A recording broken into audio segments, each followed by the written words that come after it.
Our re-envisioning of it, it's a lot like the way we re-envisioned Boy and the Blob for them 2 years ago. It's our take on a classic franchise and turning it into what we would call a love letter to such great classics as Ninja Gaiden and Mega Man X and Turtles in Time and classic brawlers. And I'm going to try and talk and play, which is the hardest thing in the world. What I saw earlier for you would be very easy. I got a B rank, that's not good.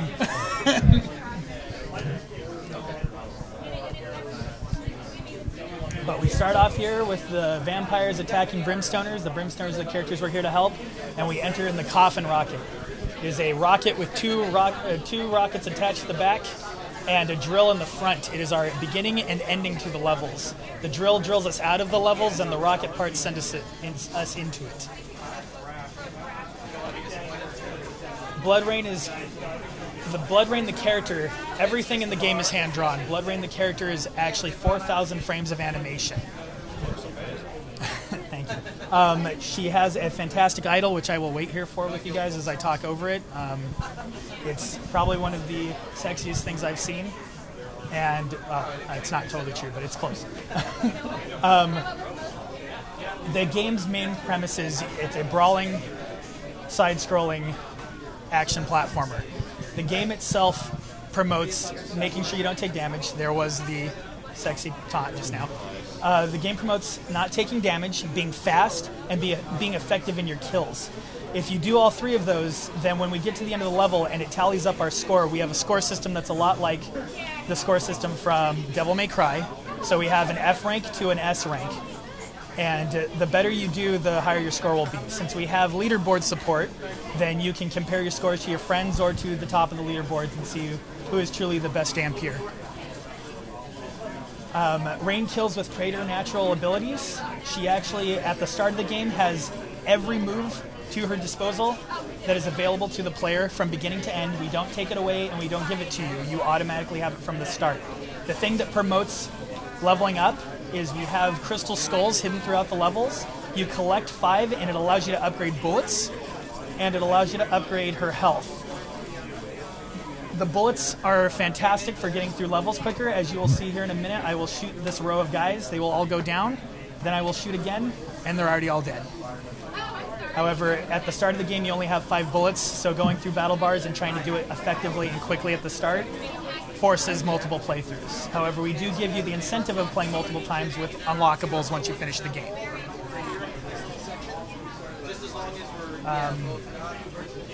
No, that's most of my spill. Do you guys have any questions or anything, or any input that you'd like to add? What platforms, when does it come in? It's PSN and Xbox 360, Xbox Live.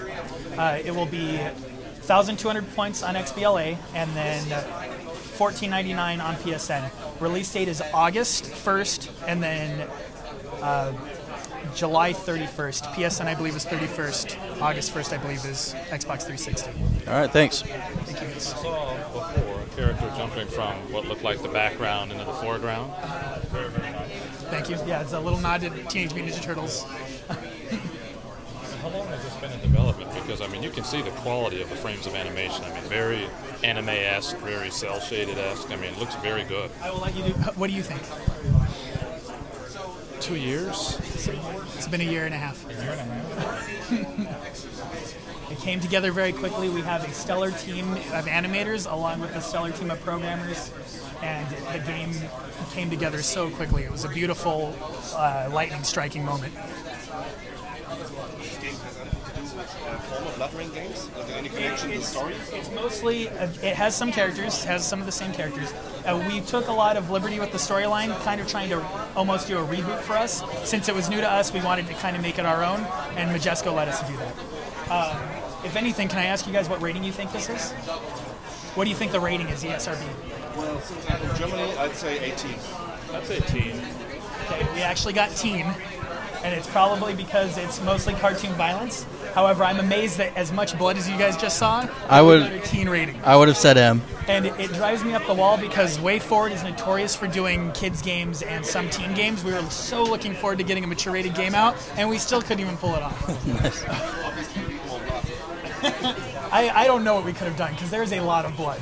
Things get hectic as we keep going. There's actually one level that has a grinder that you force guys into, and they're clawing their way as they're getting drugged through it, and blood is shooting out the back of it with femur bones flying. It's still a team rating. Maybe it slipped through the cracks, so they didn't quite look at all of they it. looked at it. Supposedly they've been evaluating the mature ratings or something. I'm not totally sure on that one. That's Majesco actually double-checked with them just to make sure. But, I mean, we didn't have it in us. We tried. So I don't know if you can say or not, is the team working on anything else, or is it pending success of this title? We are constantly in development. WayForward's always trying to keep themselves busy. We aren't doing anything for WayForward, and most of the stuff that we are working on has not been announced yet.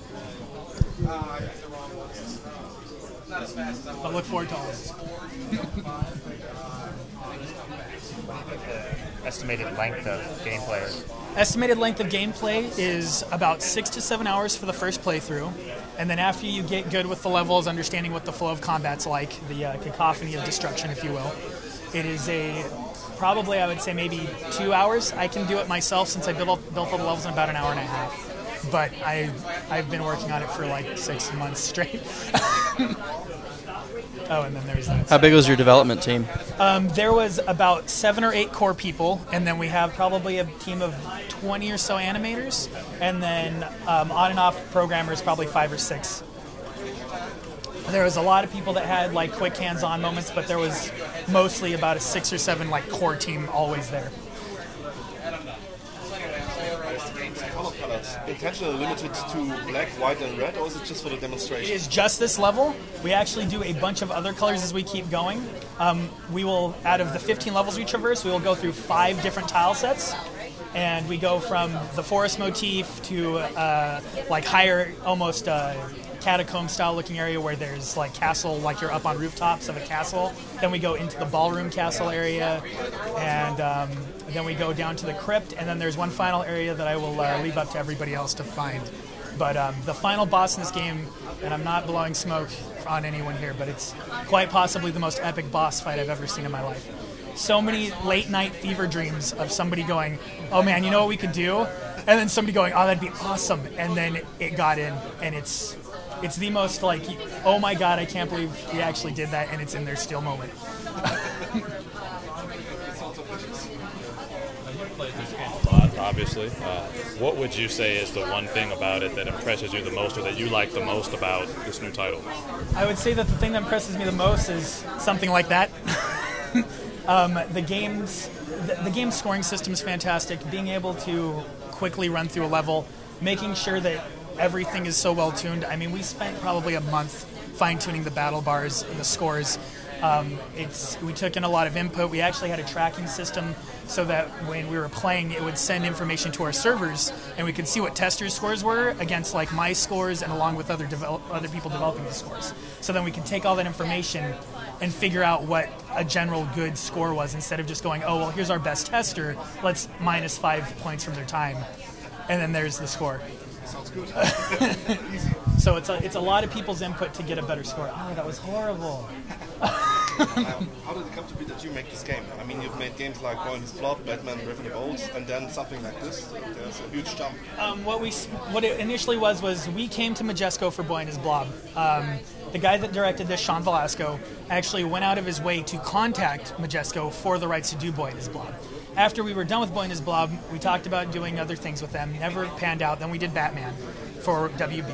And then after that point, we moved on. And once Batman was done, they contacted us and went, hey, we were interested in doing another BloodRayne. We want to give it to you guys. And at first, we were kind of reluctant. And then we thought about it some more and went, you know what? A mature-rated title underneath our belt would be fantastic. And now we still feel But the game is beautiful for what it is. And I would have to say it's probably my best work so far. On a personal level. It doesn't mean really anything. Can I plug it somewhat? Why did you create it only for Xbox 360 and PlayStation Network, not for example like PSP, 3DS, or a mobile platform? You know what? I know that Majesco had announced BloodRayne for 3DS, I think, like last year. I don't know what they're doing with that. It was called The Shroud, I think. I'm not totally sure. Yeah, I just know that they have, I don't know if they have more plans. I hope they do, and I hope they do for us, because I like working. 360. Why did you limit yourself to 360 and PSN? Pardon? Why did you limit yourself to 360 and PSN? It's primarily that was our first startup. Like we haven't done PSN or 360. Like Blob was our first Wii attempt because primarily Way Forward was all handheld. We did a lot of Shantae. Contra was handheld for us. I mean, that was like where we were like living, and we were known for that. So we're just kind of branching out, and usually when we branch out with our first projects, it's always a slow stretch and just small steps in order to make sure that we don't overexert ourselves or ruin the game by trying to cash it in more directions. Well, one thing I'll just say personally, seeing a lot of games at E3, you know, you come and you see all these big, huge titles, but the lack of surprises anymore, since so much is leaked, is very few and far between. So this is extremely surprising. Excellent title, looks gorgeous. It's just a shame that more people couldn't see it. I mean, I'm just very, very impressed by what I'm seeing here. I wish we were on the floor. Above and beyond some of the bigger titles that I've seen. So excellent work. Looks Cool. Well, gorgeous. thank you very much. Highly appreciate it.